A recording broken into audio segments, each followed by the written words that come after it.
প্রিয় নামি প্রিয়ম, তোমরা দেখছো ইটস প্রিয়ম। এই ভিডিও ছিল দোল পূর্ণিমার আগের দিনে। জোনাকির আলো এবং পূর্ণিমার চাঁদে পুরো মাঠ মায়াময় হয়েছিল। কেন গেছিলাম মাঠে জানো? চাচর পোড়ানো দেখতে। এই চাচর পোড়ানো তো ভক্ত প্রহ্লাদ এবং হোলিকা দহনের ভিডিও, জানোই ঘটনাটা। তো সেই ঘটনাটাই আমাদের মন থেকে, যাতে আমাদের মনের কলঙ্ক, অভিমান ইত্যাদি পাপ এই আগুনের সাথে পুড়ে ছাই হয়ে যায়, তাই প্রত্যেক বছর আমরা হোলিকা দহন বা ন্যাড়া পোড়ার ঘর পোড়ানো সেলিব্রেশন করি। তো গ্রাম গায়ে তো এইগুলো হয়েই থাকে। তো আমাদের এখানে 3 জায়গায় হয়েছিল। তো আমরা যেতে যেতে একটু দেরি হয়ে গেছিলো বলে আমরা একটাই দেখতে পেয়েছি। দেখতে পাচ্ছ কত উপর অব্দি আগুনের শিখাটা উড়েছে। তো চলো, ভিডিওটা হচ্ছে দোলের দিন সকালবেলা, একটু সকাল করেই ভিডিওটা করেছি। তো দেখতে পাচ্ছ আমার ভগবানদের সকাল সকাল মা বোন এরা এসে আবির দিয়ে গেছে গোপালদেরকে, সবাইকে। তো এবার আমি দেব। তো এখানে রং ঢালছি ঠাকুরের জন্য। ঠাকুরের স্নান অভিষেক এখন আর করাবো না, করাবো সেই গ্রহণের পরে। তো দেখতে পাচ্ছি এখানে 5 রকমের রং, তার মধ্যস্থানে তুলসী মঞ্জুরি দিলাম ভগবানের প্রসাদী করার জন্য। এবার আমার প্রাণনাথ প্রাণসখা আমার ভাই, আমার সুন্দরীকে লাগিয়ে দিলাম 2 গালে সুন্দর করে পিঙ্ক কালারের আবির। আমার প্রিয় রঙের হচ্ছে হলুদ। তো হলুদ পিঙ্ক নিয়ে সব মিলিয়ে বাবুকে সুন্দর করে রাঙিয়ে দিলাম।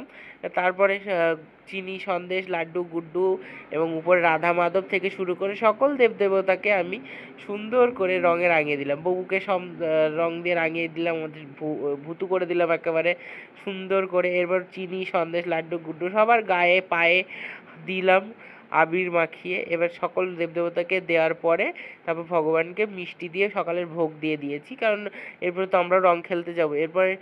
এরপরে নিচে গিয়ে গুরুজনদের পায়ে রং দিতে দেখি আমার বাবা মাকে ভূত করছে। তো আমিও এর মধ্যে ঠাম্মা টাম্মা সবাই আবির দিয়ে দিয়েছে, ভূত হয়ে গেছি। এখানে আমি আর বোন পাকা কালার নিয়ে ওর গায়ে লাগাবো। তো ও তো পারে না, আমি ওর গায়ে একদম লেপে দিয়েছি পুরো, যাকে বলে। তো সেই রং ভালো করে ছোটাতে আমার খুব কষ্টও হয়েছিল। তো দোল খেলবো, বছরে তো একটা দিনই আসে, এই দিন তো আর ঘরে বসে থাকতে পারি না, এরকম ভূত পেতনি তো হতেই হবে। এখানে ঠাম্মার কাছে বুবুন সুন্দরী চলে এসছে, বুবুনকে এখন ধরে ধরে আবির লাগাচ্ছে। আর এখানে আমাদের 2 বোনের সিঁদুরদান চলছে। এটা আমরা একটা ফানি রিলস ভিডিও করার জন্যই করেছিলাম। এরপরে দেখো আমাদের কাম্মা ভূত হয়ে রয়েছে। এবার সবাই মিলে জল বিপ্লব ইত্যাদি করলাম। এবার জল টলের সময় না ক্যামেরাটা রাখা যায় না, তাই ক্যামেরাটাকে ফোনটাকে সাইড করে রেখে আমরা ভালো করে এনজয় করলাম দোলটা, একদম ভূত হয়ে গেছি। এরপরে চন্দ্রগ্রহণ ছিল যেকালে দুটো, 3:20 থেকে। তো সেই চন্দ্রগ্রহণ কাটলো 7টার সময়। তারপর ঘরদোর মুছে নিজে স্নান করে ভগবানের ঘর পরিষ্কার করে নতুন বস্ত্র পেতে নতুন করে পুজো করলাম। এইভাবে আমাদের দোল পূর্ণিমা এবং চন্দ্রগ্রহণ দুটোই কাটলো।